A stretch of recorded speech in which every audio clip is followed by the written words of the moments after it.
जय श्री श्याम दोस्तों, स्वागत है आप सभी का श्याम दीवानी के चैनल में। आज की इस वीडियो में हम आपसे बात करेंगे कामदा एकादशी के व्रत नियम और महत्व के बारे में। कामदा एकादशी की व्रत कथा क्या है, कामदा एकादशी पर क्या खाना चाहिए और क्या नहीं खाना चाहिए। तो कामदा एकादशी व्रत का बहुत ही खास व्रत माना जाता है।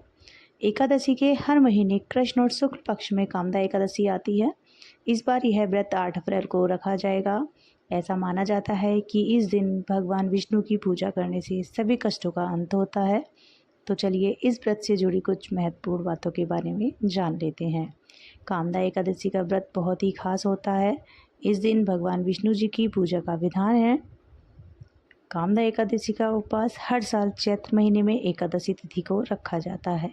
ऐसी मान्यता है कि जो भक्त इस व्रत को रखते हैं उन्हें हर क्षेत्र में सफलता मिलती है, उनके सभी पापों का नाश हो जाता है और उन्हें आगे सफलता मिलने की उम्मीद बढ़ जाती है। इसके साथ ही सभी इच्छाओं की भी पूर्ति होती है। भगवान विष्णु को एकादशी व्रत का बहुत ज़्यादा प्रिय है। तो चलिए कामदा एकादशी को सफल बनाने के लिए उसमें क्या करना चाहिए, पूजा विधि क्या है और क्या भोग प्रसाद चढ़ाना चाहिए और भोग लगाते समय कौन सा मंत्र बोलना चाहिए। तो कामदा एकादशी का भोग लगाते समय जो मंत्र बोला जाता है वह मंत्र है तब्दीय वस्तु गोविंद तुभ्यम समर्पय ग्रहणार्थ सम्मुखो भूतवा प्रसिद्ध परमेश्वरा। आप जब भी विष्णु जी को भोग लगाएं व्रत में तो इस मंत्र का अवश्य जाप करें। इससे भगवान विष्णु आपका भोग अवश्य ही स्वीकार करेंगे। इसके साथ ही इस व्रत में चावल और नमक का परहेज होता है।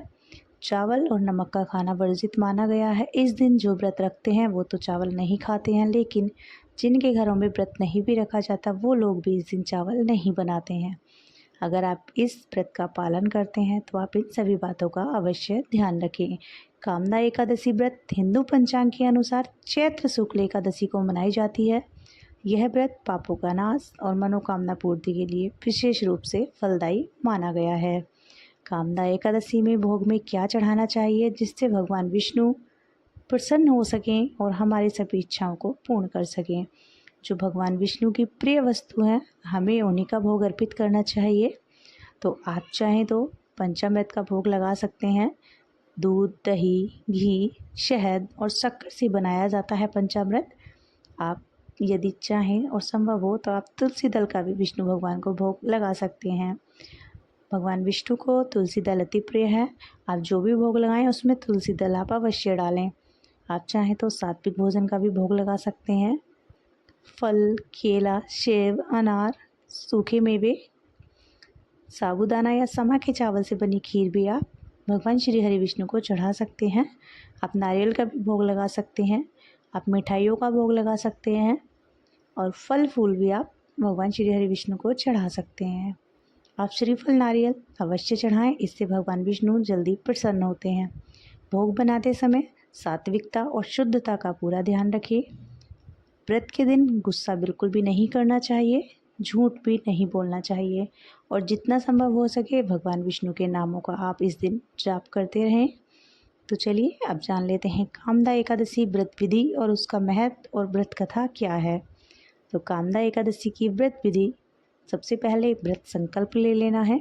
एक दिन पहले 10वीं को सात्विक भोजन करके रात्रि में ब्रह्मचर्य का पालन करके एकादशी की सुबह जल्दी उठकर स्नान करके व्रत का संकल्प ले लें।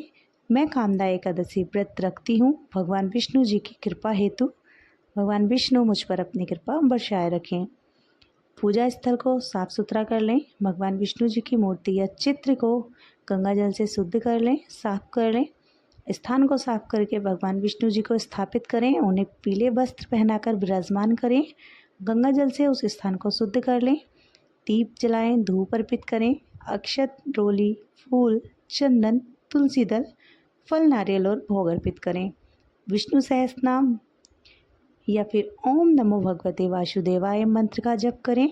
विष्णु स्तोत्र का पाठ करें। आप ओम नमो भगवते वासुदेवाय मंत्र का 108 बार जप कर सकते हैं। आप दिन भर व्रत रखें। आपकी श्रद्धा है, आप चाहें तो निर्जल व्रत रख सकते हैं या आप चाहें तो फलाहारी भी करके व्रत रख सकते हैं।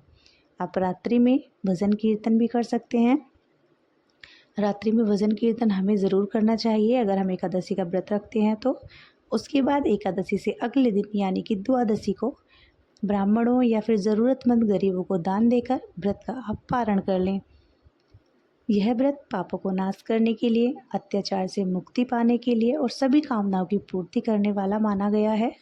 तो इस दिन भगवान विष्णु की पूजा से प्रेम, शांति, धन, संतान और मोक्ष की प्राप्ति होती है। यह व्रत विशेषकर उन लोगों के लिए लाभकारी है जो किसी पाप से ग्रसित है या जीवन में बाधाओं का सामना कर रहे हैं। एकादशी की व्रत कथा प्राचीन काल में रतनपुर नामक नगरी में एक पुंडरीक नामक राजा हुआ करता था। उसका वहाँ पर राज्य था। एक बार वहाँ के गंधर्व गायक और ललित और उसकी पत्नी ललिता राज दरबार में गायन कर रहे थे। उन्होंने गाने के लिए ललित और उसकी पत्नी को बुलाया था। गायन के दौरान गाते समय ललित की नज़र बार बार अपनी पत्नी पर जा रही थी।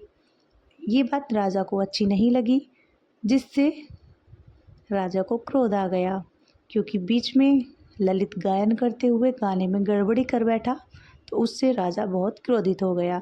जब राजा क्रोधित हुआ तो राजा ने ललित को श्राप दे दिया और श्राप में कहा, तू राक्षस बन जा और दर दर भटकता रहे। उनका श्राप देते ही ललित एक भयानक राक्षस बनकर जंगलों में भटकने लगा। ललिता ने अपने पति को इस अवस्था में देखकर बहुत दुख पाया और वो बहुत दुखी हुई। उसने फिर ऋषि मुनियों से सहायता मांगी। उनसे पूछा कि मेरा पति कैसे ठीक हो सकते हैं। श्रृंगी ऋषि ने फिर उसे कामदा एकादशी व्रत करने की सलाह दी। कामदा एकादशी व्रत के बारे में बताया। तब ललिता ने सोचा, क्यों ना मैं भी इस व्रत को करूं। तो ललिता ने पूरा श्रद्धा प्रेम भाव से एकादशी का व्रत किया और भगवान विष्णु से अपने पति की मुक्ति की प्रार्थना की। भगवान विष्णु जी प्रसन्न हुए और ललित को राक्षस योनि से मुक्त कर दिया। इस तरह से ललिता ने अपने पति ललित को राक्षस योनि से मुक्त कराया। तो एकादशी का व्रत रखने से भगवान विष्णु प्रसन्न होते हैं। एकादशी व्रत के दिन खाने पीने में सात्विकता और पवित्रता का विशेष ध्यान रखना चाहिए। परंपरागत रूप से इस दिन कुछ चीज़ें खाई नहीं जाती और कुछ पर पूरी तरह से प्रतिबंधित होता है। तो एकादशी व्रत में आप किस चीज़ का सेवन कर सकते हैं और किस चीज़ का नहीं, हम ये बात कर लेते हैं। यदि आप फलाहारी व्रत कर रहे हैं तो आप फल, केला, सेब, पपीता, अंगूर, अनार आदि सूखे मेवे, बादाम, काजू, किशमिश, मखाना, साबूदाने की खिचड़ी या साबूदाने की खीर और समा के चावल, आलू, अरबी, शकरकंद ये उबालकर या व्रत के मसाले लाकर बना सकते हैं। मूंगफली, दूध, दही, घी, लस्सी, सिंघाड़ा या फिर कोटू का आटा, आप इनसे पूड़ी पराठे बनाकर खा सकते हैं। व्रत में आप सेंधा नमक का उपयोग कर सकते हैं। तो आप व्रत में ये सारी चीज़ें खा सकते हैं अगर आप फलाहार व्रत करते हैं। तो अगर आप निर्जल व्रत करते हैं तो इनमें से कोई भी चीज़ आपको नहीं खानी है। एकादशी के व्रत के दिन जिन चीज़ों को वर्जित माना गया है, अगर आप पूरे दिन पारण कर इन चीज़ों से बचें तो आपके लिए ये व्रत बहुत फलदायी हो सकता है। आपको चावल और उससे बनी कोई भी चीज़ नहीं देखनी होती है। गेहूँ, मैदा, सूजी, रोटी, ब्रेड, मसूर, उड़द, चना, राजमा, किसी भी प्रकार की दाल और प्याज, लहसुन, मसाले, हल्दी, हींग, धनिया पाउडर आदि से बचें। मांसाहार और अंडा, शराब और तंबाकू, अनाज और अनाज से बनी वस्तुएं, इन सारी चीज़ों से भी दूर रहना चाहिए। चावल तो एकादशी के दिन किसी के भी घर में नहीं बनाए जाते, चाहे वो व्रत कर रहा हो या ना कर रहा हो। व्रत का पालन अपनी शक्ति अनुसार करें।